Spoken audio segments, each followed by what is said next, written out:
বিসমিল্লাহির রহমানির রহিম। আসসালামু আলাইকুম। কেমন আছেন আপনারা সবাই? আলহামদুলিল্লাহ আমি অনেক ভালো আছি। এগুলো হচ্ছে আমরুল শাক।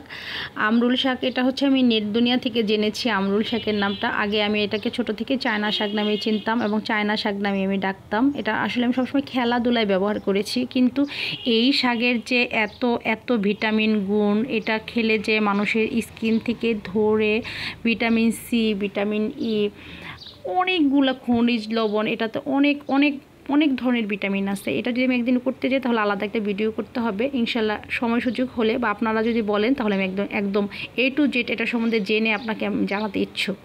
তো এখানে আমি একটু একটু করে বেছে নিয়েছি, দেখে নেন, এরকম করে বেছে ধুয়ে নিয়েছি। এখন আমি চলে যাব এটা রান্না করার যে উপকরণ, একেবারেই সিম্পলি যেভাবে রান্না করি ওইটুকুতেই হয়ে যাবে। কাঁচামরিচ, পেঁয়াজ, রসুন কুচি, আর এখানে নিয়েছি আমি ধনিয়া পাতা। তো এখানে আমি সয়াবিন তেল দিয়ে দিব কড়াইতে পরিমাণ মতো। আর আপনাদের সাথে আরেকটা কথা শেয়ার করি, এই শাকটা রান্না করার পর আমি প্রথমে ভেবেছিলাম তেমন একটা ভালো লাগবে না, আমি মাঝে মাঝে অন্য শাকের সাথে মিশিয়ে রান্না করতাম, কিন্তু আজকে যখন আমি কিনা একেবারে খালি এই শাকটা রান্না করে খেয়েছি, বিশ্বাস করেন অমৃত। এত মজার শাকটার টেস্ট হচ্ছে কলমি শাকের মনে হয় আত্মীয় স্বজন, পাট শাকেরও মনে হয় আত্মীয় স্বজন। শাকটা এত মজার ছিল। তো এখানে প্রথমে দিয়েছি আমি রসুন, দিয়ে দিয়েছি পেঁয়াজ কুচি। আর আমি বলতেছিলাম যে মানুষের যেমন আত্মীয় স্বজন হয়, চেহারার অনেক মিল থাকে, আর এই শাকগুলি খাওয়ার সময় আমার মনে হয়েছে কি যে এদের সাথে আত্মীয়তার সম্পর্ক আছে। আর এই শাকগুলি কিন্তু অনেক অনেক টেস্টের দিক থেকে কাছাকাছি, যেমন কলমি শাকের যে টেস্ট এবং পাট শাকের যে টেস্ট, এটা দুইটার টেস্ট একসাথে মিলে ও হচ্ছে আমরুল শাক, এইটার এরকম টেস্ট। মানে আমার ব্যক্তিগত নাম চায়না শাক। দিয়ে দিচ্ছি এখানে কাঁচামরিচ, দিয়েছি এখানে লবণ পরিমাণ মতো, আর আপনি লবণটা চেখে দেখে কম বেশি করে দিতে পারেন।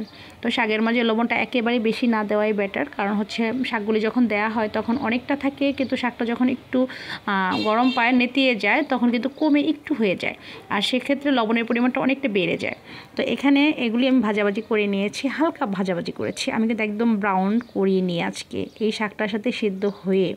বিশ্বাস করেন কাঁচা কাঁচা রসুনের যে একটা ঘ্রাণ, কাঁচা কাঁচা পেঁয়াজের যে একটা ঘ্রাণ, কাঁচা কাঁচা কাঁচামরিচের যে একটা ঘ্রাণ, সবগুলি ঘ্রাণ একসাথে যখন সিদ্ধতে এটার ভিতরে চলে যাবে তখন তো খেতে অমৃত লাগবে, জাস্ট অমৃত। আর এই শাকটা রান্না করতে করতে যে বিশ্বাস করেন এতটাই একটা ঘ্রাণ, পুরো রুমটা মোমো করতেছিল। এই শাকের খাওয়া যায় ভাজি, এই শাকের খাওয়া যায় ভর্তা, এই শাক দিয়ে কিন্তু আপনি টক রান্না করে খেতে পারেন, মাছ দিয়ে ঝোল করে খেতে পারেন। বিশ্বাস করেন আমি যখন খেয়েছি শাকটা তখন আমি তো মনে করেন একদম অস্থির লেভেলের টেস্ট। আমি, আমার আম্মু, আমরা সবাই খেয়ে বলতেছিলাম যে এই শাকের এত টেস্ট, ও আল্লাহ, এটা আগে থেকে কেন আমরা জানি নাই।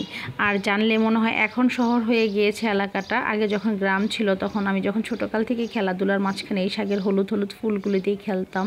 তারপর আবার কানাইডিঙ্গি ফুলের যে বেগুনি ফুলটা, আর এই ফুলের মানে এই শাকের হলুদ একটা ফুল হয়, এই ফুল কয়েকটা ফুলের সাথে আমি খুব কাছ থেকে পরিচিত ছিলাম। আর এখানে যখন বাজা এরকম হয়ে যাবে তখন আমি উপর থেকে দিয়ে দেবো ধনিয়া পাতা দিয়ে নেড়ে চেড়ে উল্টে পাল্টে, আর এই তো ফাইনালি রেডি হয়ে গিয়েছে। আর কি আমরুল শাকের ভাজি। কাঁচামরিচটা আমার গাছের ছিল, তা আমি ওকে ছিঁড়ে নিয়ে আসলাম, আর এরকম কাঁচামরিচ, এরকম আমরুল শাক ভাজি রেখে বিশ্বাস করেন আর বসে থাকার কোনো সুযোগই হচ্ছিল না। আমার ইচ্ছে করেছে আমি গরম গরম ভাত সাথে দোয়া ওঠা নিয়ে খেতে বসে পড়েছি। তো আমার জন্য সবাই দোয়া করবেন, আমি আপনাদের সকলের জন্য দোয়া করি, আপনারা সবাই ভালো থাকবেন, সুস্থ থাকবেন, যে নাগাদ আবার দেখা না হচ্ছে, কথা না হচ্ছে। আর আমি এখানে গরম ভাতের সাথে নিয়েছিলাম আমরুল শাক ভাজি, ঢ্যাঁড়সের ভর্তা, আর একটা ডিম ভাজি। এই ঢ্যাঁড়সের ভর্তার রেসিপিটা আমার চ্যানেলে দেয়া আছে, আর আমার ডিম ভাজার রেসিপিটাও আমার চ্যানেলে দেয়া আছে, আপনাদের যদি ভালো লাগে আপনারা দেখে আসতে পারেন।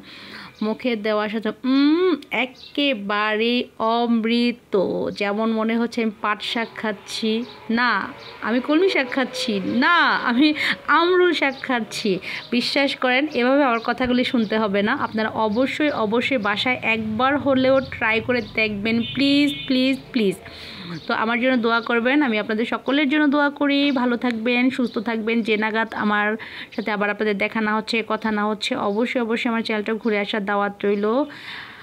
আমাকে লাইক করে কমেন্টস করে পাশে থাকার জন্য ধন্যবাদ, আপনাদের পাশে রাখার জন্য ধন্যবাদ। ভালো থাকবেন, সুস্থ থাকবেন, আল্লাহ হাফেজ, আসসালামু আলাইকুম। আমরোল শাক, ও মাই গড, ওরে আল্লাহ, ডিম দিয়ে খাওয়ার পর তো আমার মুখের ভিতর ঝড় উঠে গেছে একদম। খেতে খেতে আমি কখন যে প্লেটের ভাত শেষ করে ফেলেছি আমি নিজেও জানি না, অসম্ভব মজা। ওরে কাঁচামরিচ সেই জাল। আল্লাহ হাফেজ।